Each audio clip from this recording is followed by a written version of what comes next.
Yo, what is up, everybody? It's DPX here, and welcome to another video. Today, I am reviewing two movies. Yeah, they are, well, we'll get into them.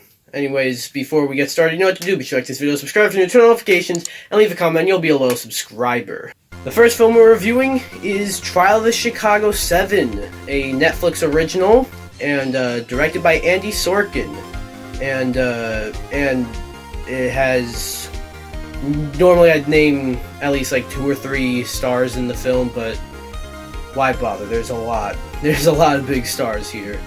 And basically it's a true story, or an adaptation of a true story that is about the whole Chicago incident with the court case and everything.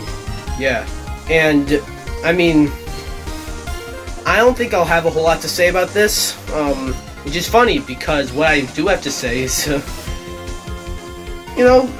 this film was fucking fantastic. Very fast-paced. I don't think, I was never bored during this. I was never lost or anything, which, I mean, I've seen a lot more movies this year than I have last year and the year before. But what is weird is that there have been much less movies to come out this year.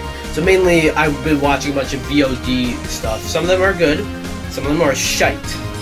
So, I haven't seen too many movies that have moved as fast as this one this year. So this one might be personally for me, might be the most entertaining film that I've seen this year. Maybe my favorite? I don't know. Not to mention, everyone gives such a great performance. Whether you're talking about Sacha Baron Cohen, who, funny enough, is Borat.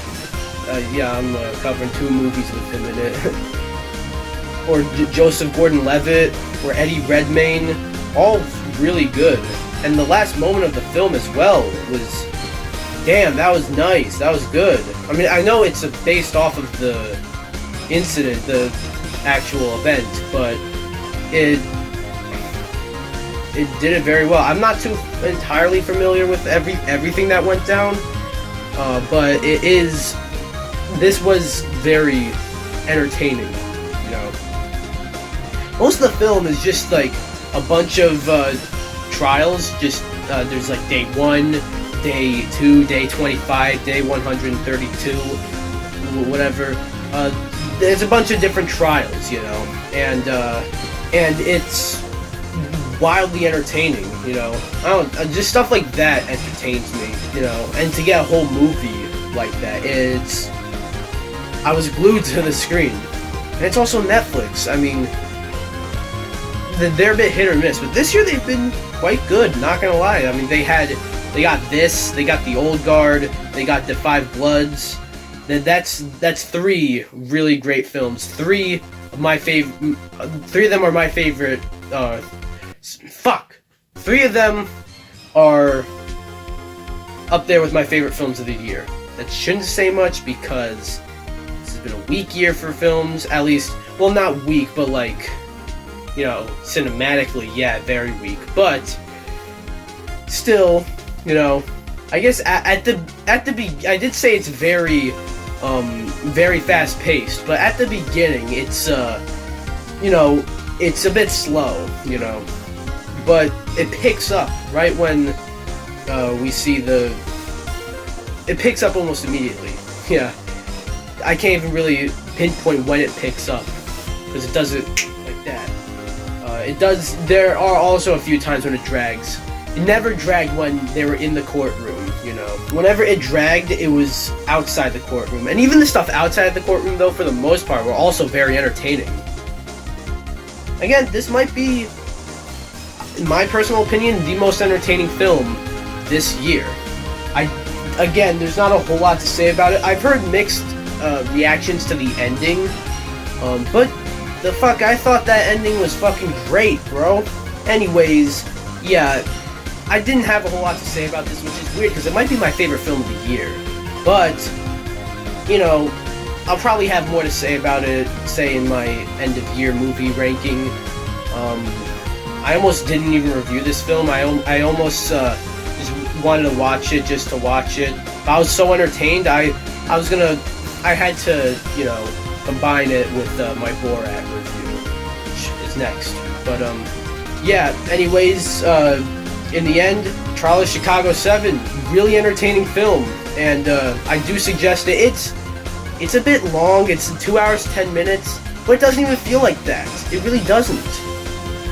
It does not feel like 2 hours and 10 minutes. It kind of felt like 1 hour. Seriously. So yeah, do recommend this, and I give it a 9.5 out of 10. Yeah, really that good. It did drag a few times, but take it right back almost immediately. And next up is Borat 2, or Borat Subsequent Movie Film, as it is really called. It's not the long-ass title. The first one, Cultural Learnings of the fucking... that was a long-ass title. And it's also not the fake title given to this movie, which was very weird. But at first this sounded like a really bad idea, you know? It just, I don't know, the first Borat, which I hadn't actually seen until a few days ago, actually. And let me tell you, never have I asked myself while watching a movie, what the fuck am I watching while loving every second of it? Such is the case with Borat. That movie was awesome, and also the dumbest shit I've ever seen. But perfect movie, really. This movie, I wouldn't call it perfect, but god damn it if it wasn't entertaining. Something just fucking stuck to my leg. Fuck off. Yeah, you got Sacha Baron Cohen coming back as Borat. And you got the daughter character, who seemed a bit annoying in the trailer, you know. I wasn't too sure about her, but no, she was actually really good in the film, and really entertaining. And I do feel like most of the film would have probably, you know, suffered a bit without her. Yeah, she's basically like a mini Borat, but a smarter version too. One thing I wasn't expecting from this film, though, was that this one actually kind of has a bit of a plot. The first one had, like, no plot at all. The closest thing to a plot the first one had was, Borat was trying to get with Pamela Anderson. That's the closest thing you can say, was a plot in the first one. This one, you know, there's a bit more of a plot, and it also has some heart to it. You know, I wasn't expecting it. The main issue I have with this film, though, is it was something that was a huge worry with this film the second they announced it.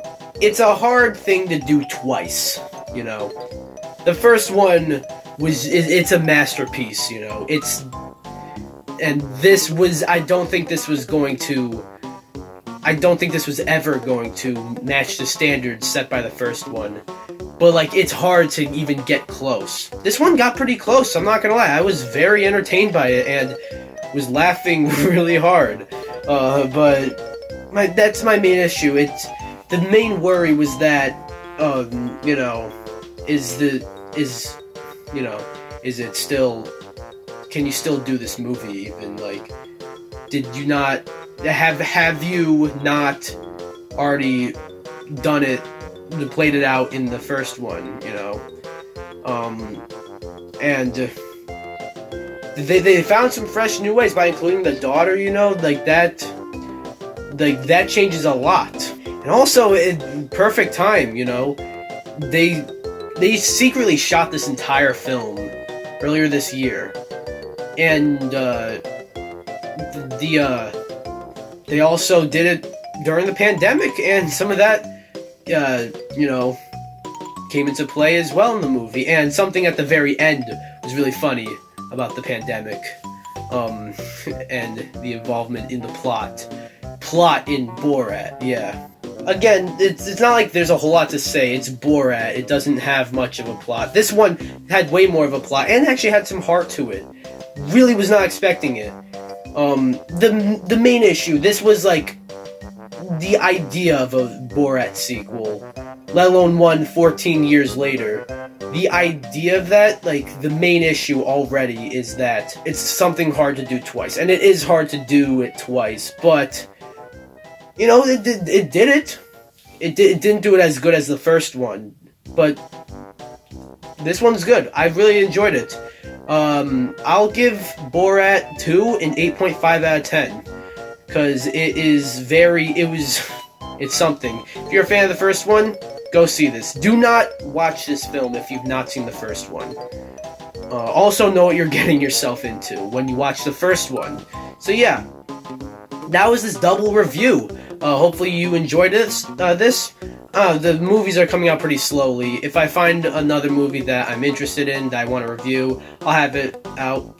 I was going to actually have a lot more movies in this video, but decided to only do these two because the rest of the films, no one cares about them, and they've been out for quite a bit. Like Hubie Halloween, I hear that shit, and Devil All the Time, like what the fuck even is that one? I'll watch them still, and you'll hear my thoughts on them by the end of the year, but yeah, let me know what you think about Borat 2 and Trial of the Chicago 7. Anyways, be sure to like this video, comment, subscribe, and I'll see you guys in the next video. See ya!